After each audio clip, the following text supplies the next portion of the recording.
أصدقائنا وحبايبنا ومتابعينا في قناة بيت العز، أهلا بيكم وشرفتونا. النهاردة إن شاء الله هنعمل مع بعض وصفة تجنن. هنعمل مكرونة سباجيتي بالفراخ بالسبانخ بالمشروم بالزيتون. حاجة بصراحة أكلة يعني إن شاء الله هتعجبكم وهتعملوها كل أسبوع.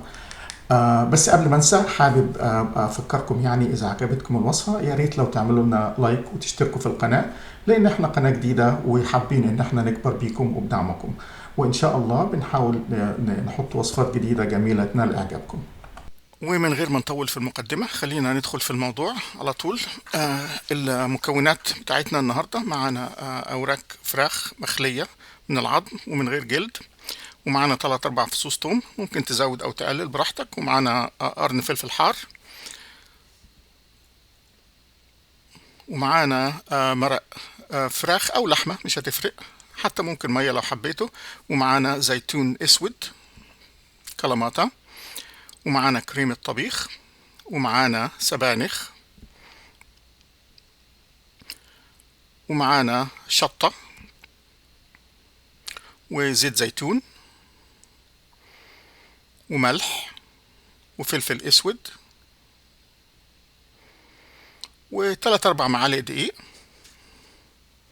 اي دقيق مش هتفرق، وطماطم وبصلة ومشروم طبعا لسه هنضفه واقطعه، ومعانا يعني نص معلقة سكر، ومعانا زبدة، وطبعا معانا سباجيتي. اول حاجة هنقطع الفراخ يعني مكعبات متوسطة الحجم او شرايح، الطريقة اللي تناسبك والحجم اللي يناسبك.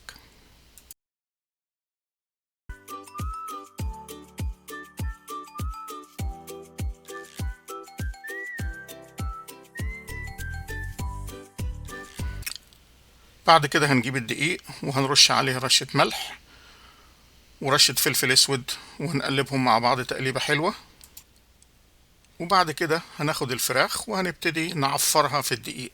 عايزينها بس تاخد طبقة دقيق بسيطة، يعني مش عايزين يكون عليها طبقة سميكة.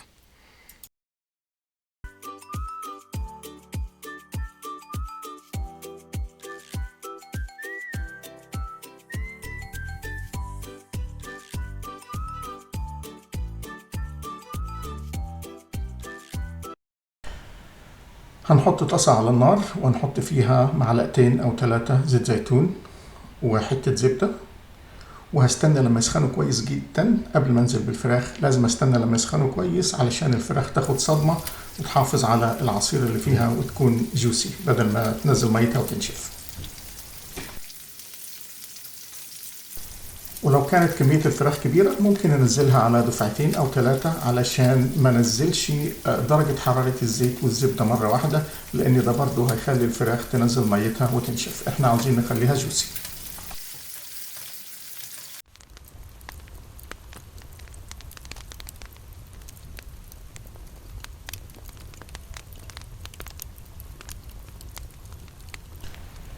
هنخرج الفراخ في طبق وهنخليها على جنب، وهننزل بحتة زبدة صغيرة وهنستنى عليها لما تسيح.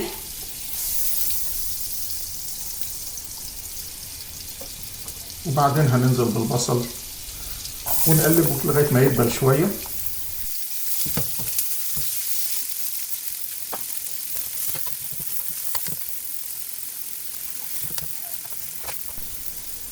وبعدين هننزل بالمشروم ونقلبه شوية مع البصل.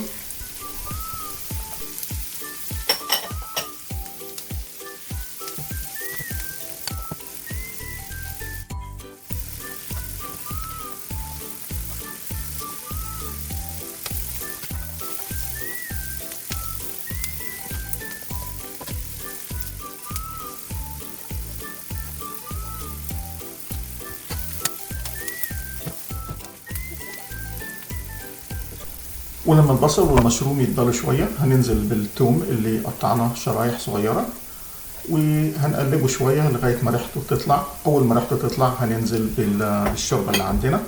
زي ما قلنا ممكن شوربة، ممكن مية، ممكن مع مكعب مرقة دجاج وندوبه في شوية مية، اللي موجود مش هتفرق.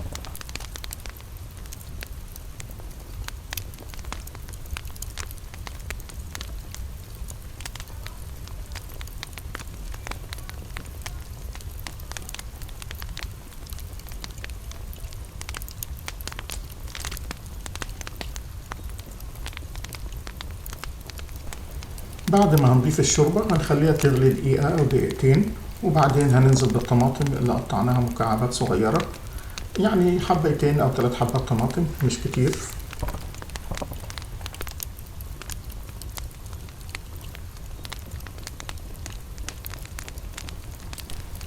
وهنضيف معلقتين صلصة ونقلبهم مع الطماطم والبصل وكل حاجة، وهنسيبهم يغلوا حوالي دقيقة أو دقيقتين.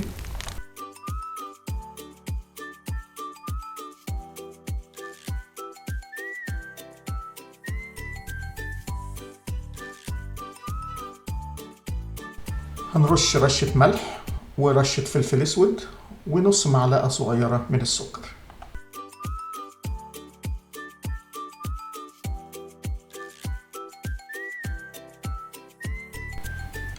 هنضيف السبانخ ونقلبها مع الصوص لغاية ما تدبل شوية. طبعا مش محتاجين نضيف أي مية لأن السبانخ هتنزل مية كتير.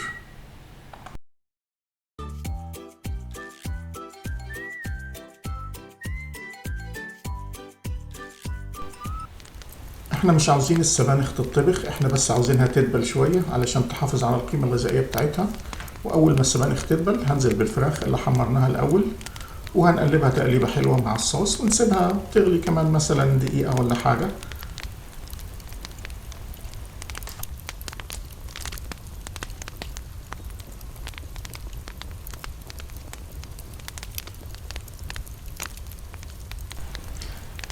هنضيف شوية شطة حسب الذوق، وكمان هنضيف الزيتون الأسود اللي قطعناه شرايح، وقرن الفلفل الحار اللي قطعناه مكعبات صغيرة، وهنقلبهم مع بعض تقليبة حلوة.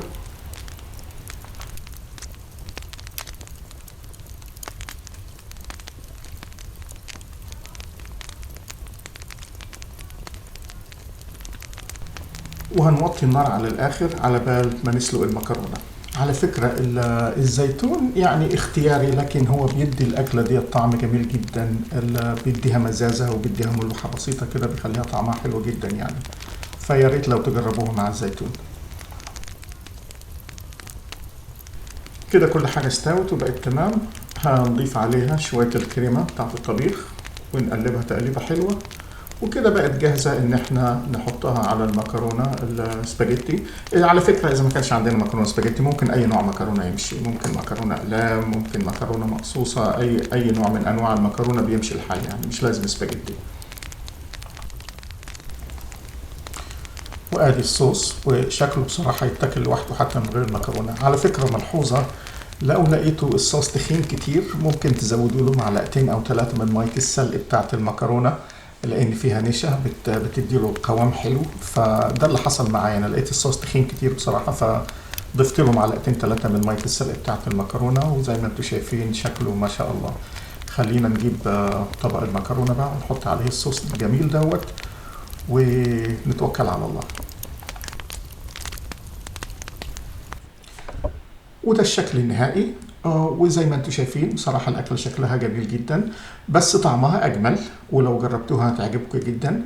وبرضو أكلة مغذية، يعني مش بس مكرونة وصوص، لا ده فيها فراخ وفيها سبانخ وفيها فلفل وزيتون وفيها حاجات مفيدة كتير يعني.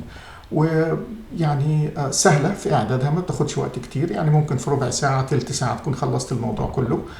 وبصراحة جميلة جدا يعني. فيا ريت لو عجبتكم يا ريت يعني ما تبخلوش علينا بان انتوا تسيبوا لنا لايك، ويا ريت لو تعملوا سبسكرايب للقناة بتاعتنا، لان احنا زي ما قلت لكم احنا قناة جديدة، ويعني بنحاول ان احنا نكبر بتشجيعكم وبدعمكم، فخليكم معانا ان شاء الله. ويا ريت لو تفعلوا برضو زر الجرس على اساس كل ما نحط وصفة جديدة، لان عندنا وصفات حلوة كتير بصراحة يعني. يعني ان شاء الله كل ما نحط وصفة جديدة يجي لكم اشعار وتدخلوا برضو تشوفوا يعني. ويا ريت لو في التعليقات برضو اذا كان حد عنده سؤال، يا ريت اهلا وسهلا. اذا كان حد يعني جرب الاكلة مثلا وعنده تعليق، يا ريت لو تعرفوني، انا حابب اعرف يعني لما تجربوها ان شاء الله لازم حابب اعرف رأيكم طبعا. وزي ما قلت لكم تابعونا ان شاء الله، بيكون في وصفات كتير جميلة وحلوة وبتنال اعجابكم ان شاء الله. ونشوفكم في الفيديو الجاي ان شاء الله.